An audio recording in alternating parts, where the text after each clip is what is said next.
All right, neighbors, quick update. As you can see, I may be sniffling here. I must have scratched my eyeball because it's very red. I don't trust, I'm also pretty light sensitive right now. So, not going to work because I don't think I could drive all the way there with my glasses on and the light coming in. This is how I roll. And then come over to the shed. It's unoccupied this morning, and so I'm gonna go ahead and get started on working over here early. That's gonna help make me feel a little bit better. I felt like shit yesterday because I fucked something up. And I really double check. I do, and people are like, just check your shit. I did. But some of the fabrics that I work with are so hard to tell what's the right side and the wrong side. I sewed my zipper on the wrong side. Luckily, there was only 7. And not 20 like these new things that I'm making. So that makes my life only a fraction of less ridiculous. Then I'm not sure if I explained the whole situation, but we got final word. I don't think they've gone back and like double checked, but so they drilled the well. I'll get that footage up soon because we videotaped the whole thing. They drilled the well. They went down 297 feet or 98 feet, whatever. It's like 300 feet. And they said we're getting a half a gallon a minute. They said it's not a lot, but it could run a house and it's not horrible. We said, okay, fine. Like, we don't know the difference. They had a problem with their truck. They had a problem with their truck when they got there, and they had a problem with their truck when they left.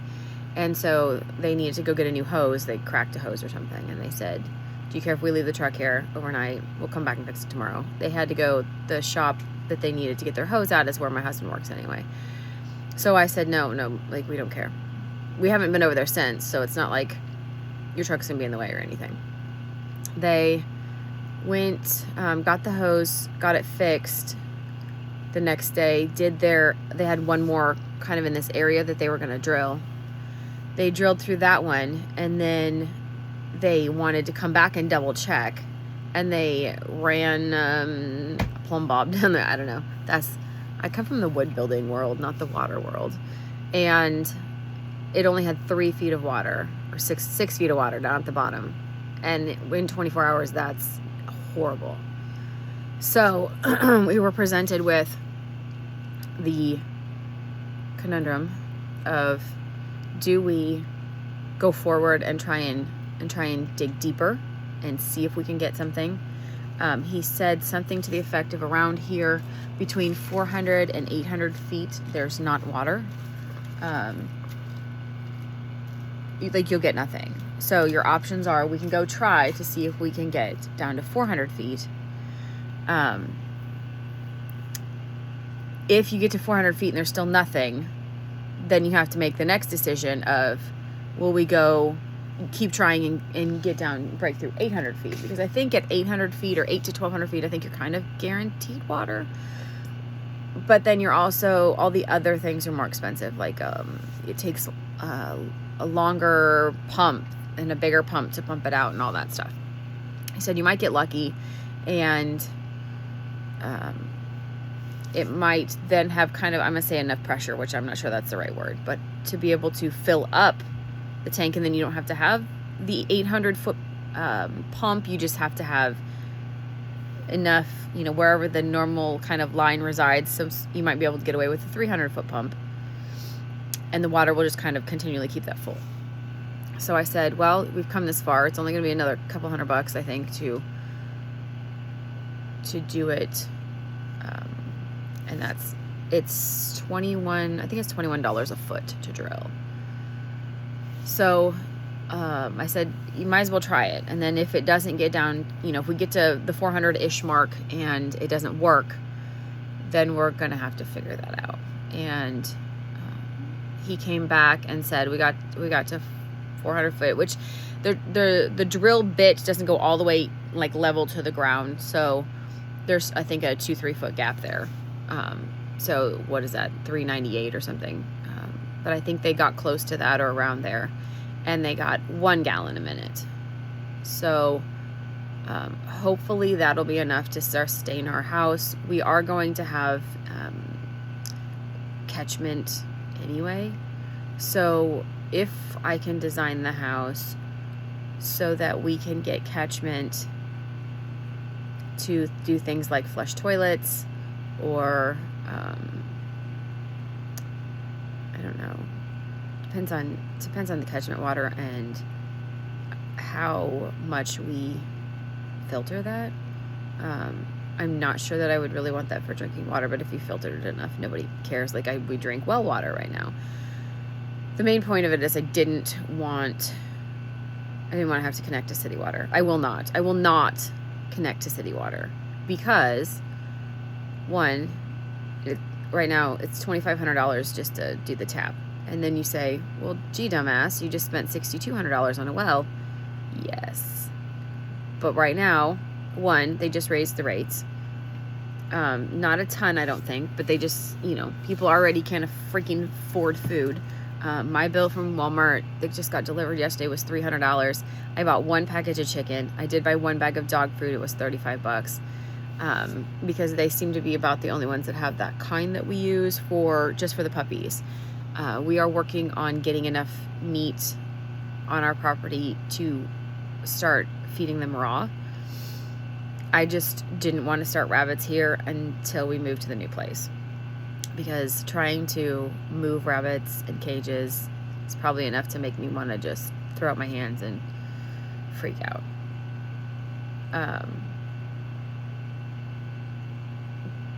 I say things in my head. I say things all the time like, well, just throw it down, burn it down. It's not really a good quote or line to use after your house actually burnt down. And no, I didn't do it because I would never put somebody through this. So, we move on to fencing, which we still have to figure out how we're going to pay for fencing. And we have to move on to electricity.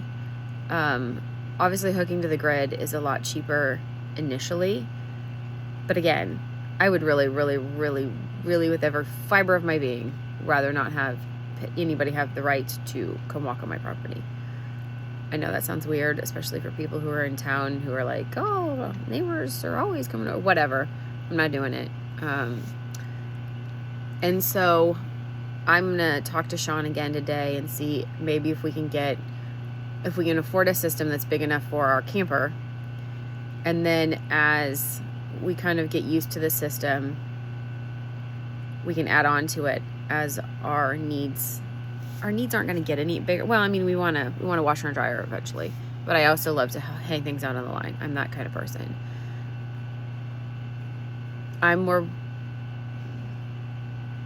We can add on in the future, and that's not a problem. It's trying to come up with, $25,000 initially. Like, I'm not going to be able to afford that. I could once we sell this place, but we can't really sell this place until we get that place. It's a vicious cycle. I also believe that the price of solar is probably going to go up a lot, no matter who is president, because I think both parties are going to want to start doing, what's it called? I'm going to say embargo, and that is not the right word, tariffs on incoming stuff. So they're getting USA manufacturing set up here, but the problem with the United States is the government thinks that they want a piece of everything. So something that should cost not very much to make has to go through regulations and more regulations and rules, and it's just ridiculous. So we're gonna have to figure that out. And with winter coming up, it gets pretty cold in our camper, and so we have to figure out also how we can better insulate it, really. We're probably gonna have to build a little bit of a shed around it and back it in and insulate the shed, and hopefully be able to then either heat the camper or I think we should put a wood stove in the shed. So that's probably going to be some drawings coming up. I will then probably be going to work tomorrow. like up to work. I kind of say this and everybody's like, so you only work one day? No, I work a lot. I only go into the office. Office is a weird word. I go into the sweatshop. Side joke. 1 day a week. And then I have a ton of stuff being delivered tomorrow to hash out this new project. I think I have everything coming at least by the end of the week, middle of next week. We're getting closer, but we're also getting closer to SRF, which I think is like in 5 weeks or less than 5 weeks, which really sucks. And that means that my daughter's getting married in 6 weeks, and I don't think she has invitations set out or anything like that. Actually, I know she doesn't, because why? I haven't written them yet, so we're gonna have to get on that today too. So busy full day.